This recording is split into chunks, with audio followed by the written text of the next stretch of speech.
mga kababayan. At least buti pa ito. Oh, dumadalo.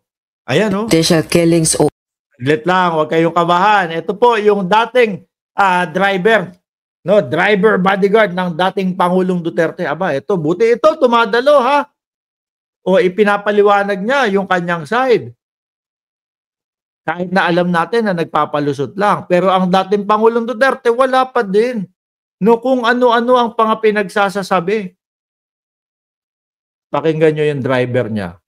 Umaten. Oh. Pagkataon, humarap sa ginagawang investigasyon ng House Quadruple Committee o Quadcom kaugnay ng extrajudicial killings o EJ case ang dating driver bodyguard ni dating Pangulong Rodrigo Duterte.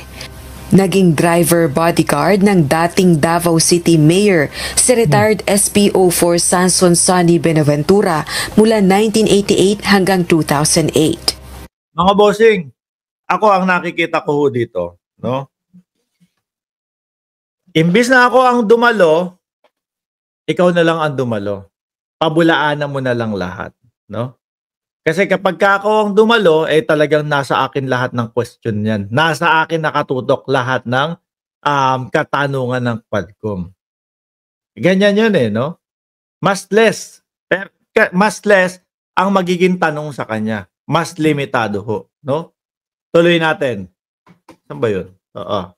Kabilang umano si Buenaventura sa mga pangunahing inuutusan sa Davao Death Squad o DDS batay sa salaysay ni self-confessed DDS hitman na si retired police officer Arturo Las Cañas.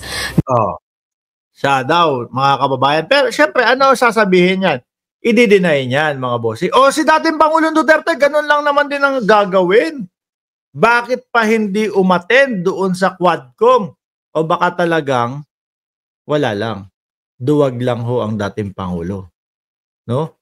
Dahil lalo silang mababaon. Kasi yung diskarte po ng dating Pangulo doon sa Senado, diskarte po yun na para kasuhan sila sa Pilipinas. Upang sa ganon, mahatulan sila sa Pilipinas. No? At pagka nahatulan, mga boss, house arrest na lang ako. Wala pong saysay, mga kababayan. Di ba? Wala hong saysay, mga bossing. So ngayon, mga kababayan, bakit hindi nagkakaso yung paulit-ulit ng mga DDS? Uy, bakit hindi nagkakaso? Ganito, ganyan.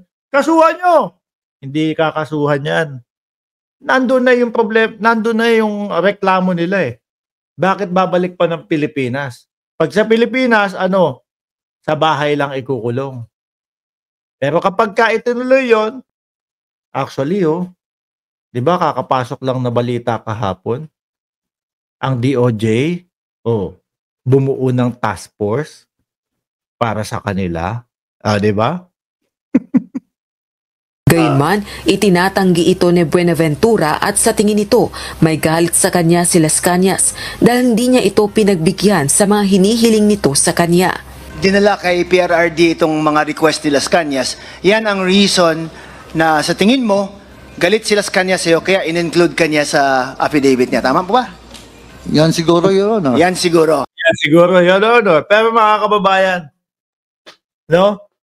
Isa lang ang napatunayan ko, ang dating Pangulong Duterte wala talaga at hindi talaga dadalo at wala. Niloloko lang ang taong bayan, mga bossing. Biruin nyo, sulat siya sa Kongreso, no? Sabi nila, ganito, pupunta kami. Pero hindi ngayon kasi masama ang pakiramdam. Biglang sumama yung pakiramdam, So sumunod, mga kababayan, sinulatan po sila para doon sa kahapon. Nung sinulatan po sila, ang dami na namang alibay. No? Ang dami na namang alibay. At isa sa inaalibay, wala akong pera ganito, ganyan.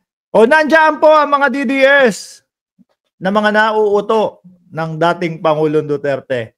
Totoo. Yung mga DDS, naniniwala kayo, walang pera ang dating Pangulo. Sige nga, explain nyo dyan sa comment section. Explain nyo dyan sa comment section yung paniwala ninyo na walang pera ang dating Pangulo. Diyos ko lang. Eto pa.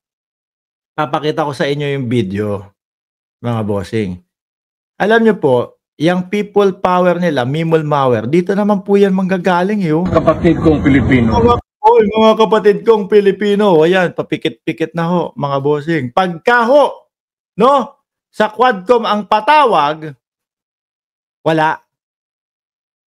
Pagka ho, sa Quadcom ang patawag, urong ang itlog.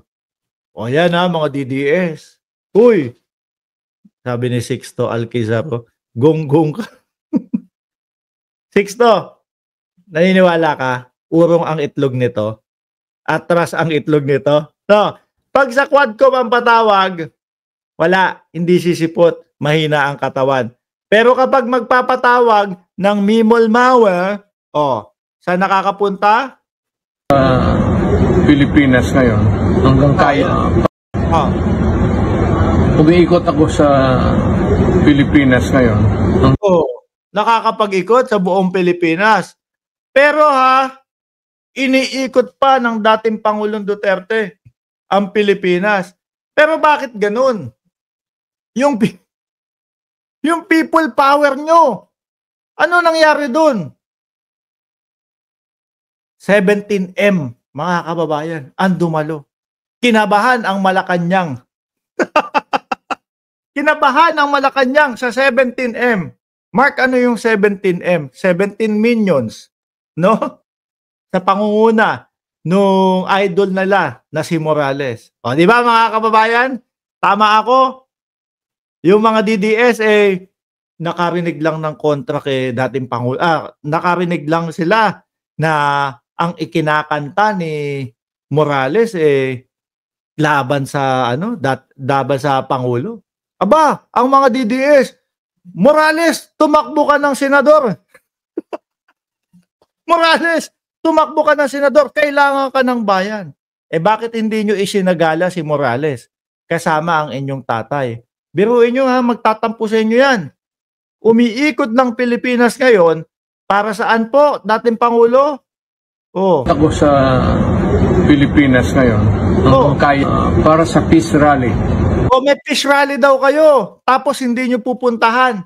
Nung nakita namin, nanonood ako kay Takeru Miyamoto, 17 piraso ang pumunta.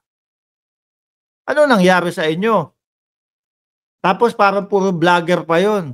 Kada isang vlogger, 4 yung cellphone. Ano yun? Paano nyo mapapababa yung presidente? Paano nyo mapapababa yung mga presidente? Inuuto kayo, ayaw nyo magpauto. Sabi, punta daw kayo doon sa Mimol Mawer.